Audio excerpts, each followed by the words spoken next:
Lepo zdrav in dobrodošli, cenjene gledalke, spoštovani gledalci v oddaji s farmacevtom za zdravje. V družbi smo magistre farmacije Polonce Fiala Novak. Lepo zdrav. Lepo zdrav tudi vam in našim gledalcem. Govorimo velikokrat in v velikih oddajah omenjamo krvni tlak ali pritisk, kako ga pri nas pač ljudje imenujejo. Danes bomo šla malce v smeri, kajti bliža se poletje. Koliko je pravzaprav krvni tlak odvisen od poletja oziroma od letnega časa? Je pa res, da je to stvar, ki jo velikokrat si merimo in tako naprej. In pravzaprav, ali ima letni čas, ima poletje, konkretno bova govorila o poletju, o vročini, o soparnem vremenu, ima poletje kakšen vpliv na krvni tlak? Ja, res je, poletje in krvni tlak gresta skupaj. Ljudje, ki imajo hipertenzijo, ki se pač za krvnim tlakom visokim zdravijo, jemljajo terapijo tudi seveda poleti, je pa res, da takrat mnogo ljudi pride v lekarno pa reče, krvni tlak se mi nekoliko izboljšuje. Ja, poletje je tisto z visokimi temperaturami, nekaj tudi dobrega v tem najdemo. Zagotovo krvni tlak lahko zvarira oziroma se zniža tam zgornji pritisk celo do 5-10 mm živega srebra, spodnji tam 3 do 5. To se pravi, ja, kar neka vrednost, ki je lahko zelo pomembna, kadar ljudje so na terapiji ali pa kadar komaj terapijo uvajajo. In poletje je takšen čas, ko moramo biti na to pozorni. Res pa je, da na drugi strani pa moramo vedeti, da visoke temperature so pa neki spet dejavnik tveganja, če rečeva, za ljudi, ki imajo srčno-žilna obolenja. To se pravi, veliko več je takrat lahko infarktov, tako da tukaj moramo biti izjemno previdni. Da ne govorimo takrat, ko so visoke temperature, pa še visoka vlaga v zraku, takrat se telo težje ohlaja, vemo, in tudi v tem smislu lahko potem to vpliva tako na krvni tlak, kot tudi na samo osnovno bolezen, to se pravi srčno-žilno obolenje. Ja, ima vpliv, vendar pa s tem ne rečemo, se gotovo ne damo vedeti, da pa bi dejansko terapijo poleti mi spreminjali, ukinjali, kar si mnogo ljudi seveda želi. Danes bova o tem nekaj rekla, sploh o krvnem tlaku kot takem in tudi na vse zadnje o terapiji. Verjamem pa, da je poletje lahko tisti čas, tudi na vse zadnje nekoliko bolj včasih zdravo živimo, več se gibljemo, več smo zunaj, tudi to vpliva na neko višino krvnega tlaka, pa lahko s tem zelo dobro skorigiramo krvni tlak, ki ponavadi kljub terapiji še kar včasih hoče nekam čez tisto mejo, ki si jo želimo. Kdaj je pravzaprav tlak povišan? Ja, zdaj krvni tlak, te sicer se spreminjajo vrednosti, ampak sedaj nekako smernice kažejo, tam, ko je nad 120/80 mm živega srebra, govorimo o nekem tistem zmerno povišanju oziroma o tisti meji, ko se začnejo povečevati dejavniki tveganja za srčno-žilno obolenje, za težave, ki jih pač nekako sovpadajo s krvnim tlakom. Tako da težimo k temu, da bi tam nekje 120/80 ali pa malenkost više naj bili v teh mejah. Seveda moramo vedeti, da krvni tlak nikoli ni neka konstanta, da nikoli ni, ljudje rečejo, pa se zmerim zdaj, pa čez 10 minut, 15 minut, pa je vedno drugače. Ja, normalno. Krvni tlak je taka res vedno krivulja, če je v tistih nekih dopustnih mejah, je čisto vse v redu. Vemo pa, da krvni tlak, tudi tisti, ki imajo recimo nizek krvni tlak, če bodo šli po stolpnici peš, ne vem, do vrha stopnic, pa niso neki izurjeni profesionalni športniki, krvni tlak bo kar zanihal. Recimo ob kakšnem, tudi prejšnji oddaji sva govorila o stresu, ko nas nekaj prestraši, ko se nečesa tudi podzavestno bojimo, ja, krvni tlak lahko tam zelo zaniha. Tudi tam do 20 mm živega srebra, do 50 zgornji pritisk, spodnji tam nekje do 10-20. To se pravi, velike vrednosti tega nihanja so, bom rekla, še normalne, dopustne, če je v to nekih časovnih kratkih komponenti in se potem krvni tlak seveda vrne na normalo. Tudi recimo ljudje, ki se soočajo z neko bolečino, tudi kronično bolečino. Ja, ko je bolečina, je tudi krvni tlak nekako višji, se telo temu prilagodi. To se pravi, če rečejo, če povzamemo, tam med 120 in 140 zgornji krvni tlak, pa tam med 70 do 90 spodnji krvni tlak, je tisto, kar si seveda želimo. Nikakor pa ne velja več tisto pravilo, ki so se ga nekoč je veljalo, pa so se ga ljudje še danes radi poslužijo, to se pravi, so rekli 100 plus leta, ne. Ja, to pa že zdavnaj ne velja več, to se pravi, če gledamo tam, že pri 40 letih smo že tam na tisti zgornji meji in potem bi načeloma to si dopustili, zagotovo ne. Moramo vedeti, da krvni tlak je povišan, dolgo časa povišan, zagotovo vodi v težave ožilja, ledvic, srca in tako naprej. Zdaj rekli ste polonca za tisti 10 mm živega srebra, gor ali dol, ne, vse pri tem, ali pa še recimo pri opciji 20, verjetno ne občutimo pri sebi kakšnih simptomov. Občutimo pa, če to naraste res za neko, kaj zvem, 30, 40 ali pa 50 mm živega srebra. Ja, kakšne so simptomi? Zanimivo. Tukaj vas skoraj da malenkost moram skorigirati, ni. Pri krvnem tlaku načeloma ni simptomatike. Reče ljudje, ja, pa imel sem krvni tlak očitno dolgo časa povišan, se je že zaznalo potem na ultrazvoku srca, je tudi kardiolog recimo ljudem povedal, da je neka strukturne spremembe že, to kar kaže na to, da je bil dolgo časa povišan človek, pa ni imel simptomatike. To se pravi, krvni tlak pri večini ljudeh ne povzroča simptomov. To se pravi, ljudje skoraj da normalno živijo in navadno, naključno se ugotovi pri recimo kakih sistematskih pregledih, recimo ali pa včasih ljudje vemo, da kakšno kavico skupaj popijejo, sosedje pa si tako malo izmenjajo aparat, pa si izmerijo, pa potem vidijo, ops, je visok krvni tlak. Tudi v pomurskih lekarnah imamo zdaj to storitev meritve krvnega tlaka, ljudje lahko prihajajo, se tudi nekako vodi, tudi tukaj zelo, zelo pogosto ugotovimo, da človek je bil popolnoma prepričan, da ima krvni tlak nekako pod nadzorom, v redu, brez terapije, tako v mejah, pa se potem večkrat izkaže, da je bil več čas torej hipertonik. To se pravi, zakaj govorimo o brezsimptomatiki in tukaj lahko povežemo na tisto, kar pravimo za visok krvni tlak, da je tiha ubijalka. To se pravi, načeloma je to visoko tvegano, visok krvni tlak vodi tudi lahko v življenjsko ogrožajoče težave, zato jim pravimo tiha ubijalka. So ljudje, ki recimo potem za nazaj razmišljajo, pa rečejo, ja, včasih se mi je res malenkost povrtelo, malenkost recimo nekaj glavobolje bil prisoten občasno, ampak nič takega, kar bi ga človeka vzdramilo, da bi pomislil, da gre za visok krvni tlak. To se pravi, razmišljanje o tem, da bomo mi krvni tlak opazili z neko simptomatiko, je pravzaprav skoraj da nerealna, nemogoča, zato moramo, ko nekako tudi neka leta dosežemo, tam 40-50, dejansko zavest iti v to, da si bomo krvni tlak tu in tam skontrolirali, da bomo obiskali zdravnika, recimo v pomurskih lekarnah, pravim, imamo to storitev, da bomo skušali nekako imeti krvni tlak pod nadzorom in ga nekako spremljati. Neke meje ste prej polonca že določili, tisti 120 do 140 zgornjega, mi rečemo zgornji, pa spodnji pritisk, čeprav se to strokovno imenuje nekoliko drugače, bojda, ne. Zdaj pa, če je malo tam čez tisti 140, pa čez spodnji malo čez 90, kaj ukreniti oziroma kaj pri tem storiti, ko že to odkrijemo oziroma ko se merimo vsak dan? Ja, ljudje pogosto res, ko se nahajajo v teh nekih vrednostih 140 malo prek, kot pravite 90 malo prek, vse to še nekje vredi, kaj pa nekoč, ko so imeli 100 plus leta. Vendar pa moram reči, da je predvsem ta krvni tlak, hipertenzija, mi rečemo prve stopnje, to se pravi take osnovne stopnje, ki ni na prvi pogled neka zastrašujoča, se ponavadi ne ustrašijo niti ljudje in pacienti, niti v lekarni, niti pri zdravniku, vendar je tudi tukaj potrebno zdravljenje. Zakaj? Naj povem, da statistika kaže, tam 2 od 3 ljudi z takim minimalno povišanim krvnim tlakom, to se pravi malo nad 140 pa malo nad 90 spodnji pritisk, je doživelo ali možgansko kap ali srčni infarkt, ravno v tej hipertenziji prve stopnje. To se pravi, dolgotrajno tako malenkostno povišan, zagotovo prav tako vodi v bolezni, zagotovo v tveganja, ki jih lahko omejimo, lahko zamejimo, ublažimo, če torej tudi to skupino ljudi pravočasno zdravimo.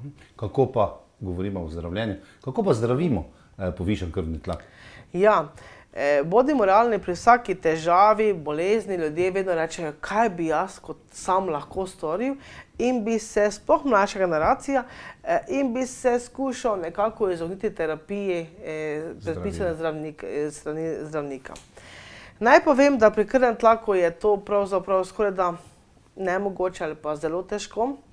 Res je, da so neki dejavniki tveganja, ki vplivajo lahko na visok krvni tlak, kot recimo kajenje, previsoka telesna teža, neaktivnost telesna.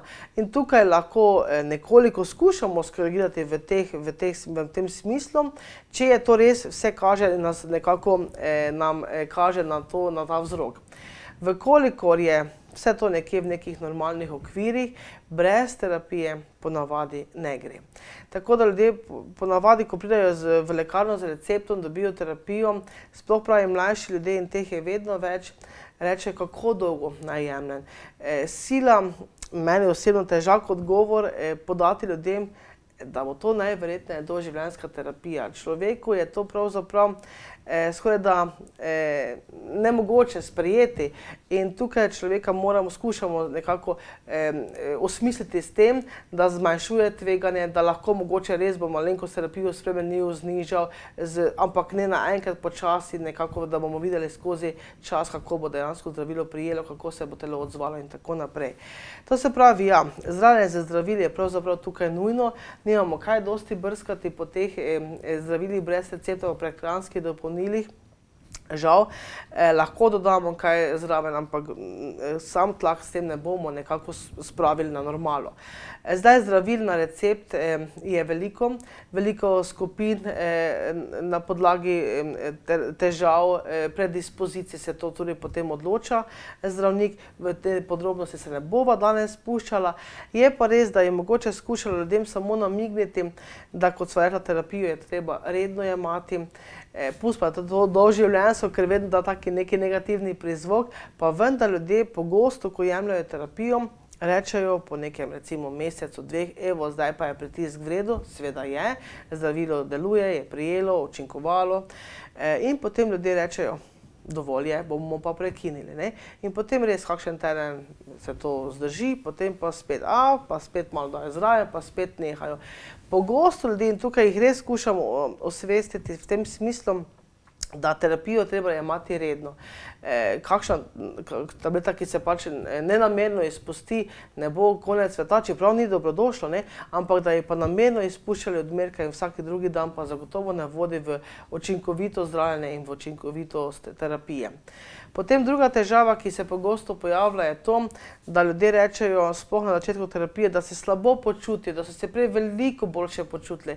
Prej sva rekla, hipertenzija, visok krvni tlak je tiha ubijalka, ja, ni težav, potem pa dobi človek terapijo, čeprav sploh ni čutil nič in so mu nekaj naključno ugotovili. In ko jemlje terapijo, pa zazna, da se počuti bolj utrujenega, da nima več toliko elana, da je sedaj mogoče nekoliko omotičen, prej nikoli ni bil in reče, terapija mi ne odgovarja, bi kar opustil.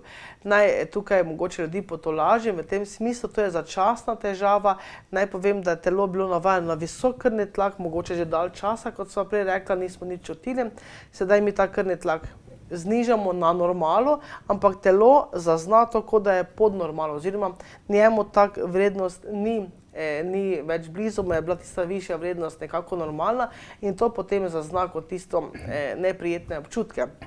Tudi to bo nekako izvenelo, zato ljudem opozarjam redno jemanje, standardno, konstantno jemanje, bo edino, kar bo učinkovalo v smislu boja z krvnim tlakom.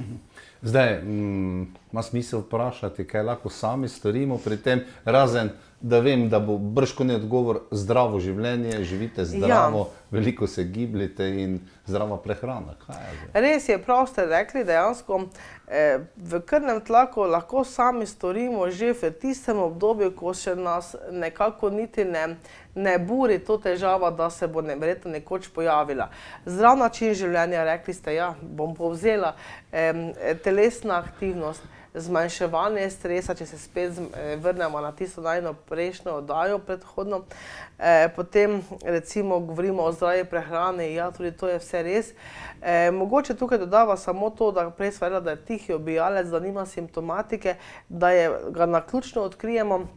In zato svetujem ljudem, ki imajo tudi recimo v rodu predispozicijo krvnega tlaka, da si vendarle merilce krvnega tlaka nabavijo, naj so preverjeni, certificirani, tukaj tudi poudarjam, in naj doma vsaj tu in tam izmerijo krvni tlak, s tem ga bodo nadzorovali, imeli nekako nadzor nad svojim življenjem, svojim telesom.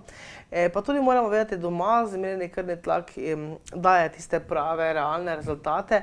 Pogosto, ko gremo recimo ali na sistematski pregled ali na kakšne take referenčne preglede, tudi v lekarni to opažamo, ljudje pogosto podzavestno in nekako je strah oziroma so nekako nervozni v tem smislu in krvni tlak to tudi pokaže višji.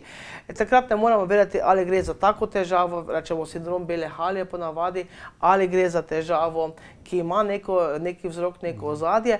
Tako da doma v mirnem okolju, če to dejansko spremljamo, merimo, lahko zelo, zelo dobro nadzorujemo in smo prepričani, da gre za dobre vrednosti. Magistra Polonca Fiala Novak, morda za konec, pričela sva tole temo, vezano krvni tlak, povišan krvni tlak na poletje. Morda še za konec te današnje oddaje, kakšen nasvet ljudem, ki imajo ta povišan krvni tlak, pa se nam bliža poletje, kaj morda za poletje bi pa bilo umno morda postoriti ali pa se pripraviti? Ja, poletje seveda, da lahko nekako z visokimi temperaturami vpliva, korigira naš krvni tlak celo na pozitivno, vendar, kot sva rekla, standardno jemanje terapije je tukaj nujno potrebno. Poskrbimo poleti za dovolj tekočine, to je pravzaprav bistveno, rekla sva prej visoka vlažnost, pa potem težave tudi z lahko dehidracijo, predvsem tekočina naj bo seveda voda.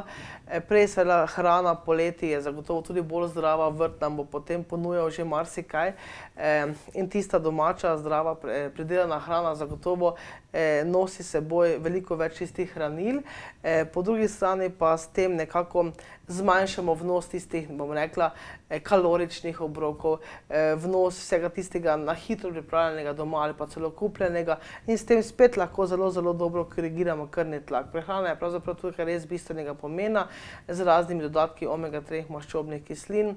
Recimo, prej sva govorila, ali imamo v lekarni kakšen dodatek. Ja, omega-3 maščobne kisline v tem smislu vendarle pogosto ljudem svetujemo. Tudi kakšen koencim Q10 pri težavah s krvnim tlakom, z srčno-žilnimi obolenji. Potem, če pogledamo, kaj storiti poleti, ko je tista huda vročina, res svetujem ljudem, ki imajo visok krvni tlak, ni nujno, da tudi srčna obolenja, ampak visok krvni tlak, naj v tisti hudi vročini, tam med 11. pa 14. 15. se ne izpostavljajo potem vročini, sončnim žarkom, tudi ko so na dopustu, mogoče nekje raje v zavetju sence hladu, poiščejo svoj dopust, svoj užitek. Tukaj je bistvenega pomena, včasih pa ljudje tudi nekako na dopustu še toliko bolj pretiravajo v tej smeri, da bodo športno aktivni in v tisti hudi vročini potem kakšen tek, čeprav dejansko ga doma nikoli ne izvajajo. To se pravi, tukaj take stvari boditi pozoren, ker krvni tlak, sva prej tudi rekla, lahko naraste tudi do 50 mm živega srebra, tudi ob nekih aktivnostih, naporih in tako naprej. In potem, če damo zraven še visoke temperature, visoko vlažnost, lahko prihaja hitro do nekih težav, kljub že vzpostavljene terapije. Zdaj, včasih kdo vpraša, kaj pa kakšna kavica. Ja, tisti, ki smo ljubitelji kave ali pa rečemo, smo tisti kofetarji. Kava, ja, lahko nekako zviša krvni tlak. Je pa res, da nas potolažim, da ima tudi nekoliko diuretični učinek, to se pravi, da spodbuja izločanje vode iz telesa, tako da se ponavadi to dokaj hitro uravna. Kar pa ne govori v prid temu, da bi zdaj ne vem koliko kavic na dan, ampak kakšna kavica v prijetni družbi, sploh poleti, ko je potem čas dopustov, pa zagotovo se jih bomo težko odrekli. Zdaj verjetno druga stran, tisti, ki so kadilci, spet pričakujejo neko dobro noto za njih, ampak tukaj pri nikotinu žal ne morem reči nekaj spodbudnega. Nikotin še recimo po 2 urah še vedno se je zaznati vpliv na srce, na žilje in tako naprej. Tako da kadilci bi bilo smiselno nekoliko to razvado opustiti. Zdaj, če gledava še poletne dni, hladna prha ali pa taka mlačna prha zagotovo je v tistih poletnih dneh dobrodošla. Žile se nekoliko potem sprostijo, krvni tlak se zrelaksira, ne. Tako da tudi v tem smislu vroče kopeli zagotovo niso priporočljive, sploh ne pri srčnih bolnikih. In to so neki tisti napotki, ki bi naj doprinesli, da tudi poletje s krvnim tlakom lahko zelo dobro sovpada. Če pa smela, da se orientirava nazaj na tisto uvodno vprašanje, ali kot tako poletje torej vpliva na krvni tlak, ja, rekla sva, da ga načeloma znižuje. Je pa res, da tudi znižuje to, kar mnogokrat poudarjamo, da čakamo proste dni, da čakamo dopustniških dni, da se veselimo nekoliko bolj brezskrbnosti v nekih naših hobijih oziroma v tistih stvarih, za katere ponavadi nimamo časa. In tudi ta dobro izkoriščeni čas, prijetno izkoriščeni čas z družino, z družbo, konec koncev sami seboj, lahko doprinese ali pa zagotovo da največjo težo temu, da se krvni tlak umiri, opade oziroma gre na neko normalno raven, kar si seveda tudi vsi želimo. Bodi tako v tem poletju. Hvala magistra farmacije Polonca Fiala Novak tudi za te nasvete. Slišali ste, dame in gospodje, cenjene gledalke in gledalci, vsaj 2 R se izogibajte. Na eni strani R, relaksacijo. Ja, razburljivost pa nekako poskušajte izločiti iz vašega življenja. Pravijo, da tisto najbolj dviguje tlak in pa škodi lepoti. Pa do prihodnjič, vse dobro in srečno.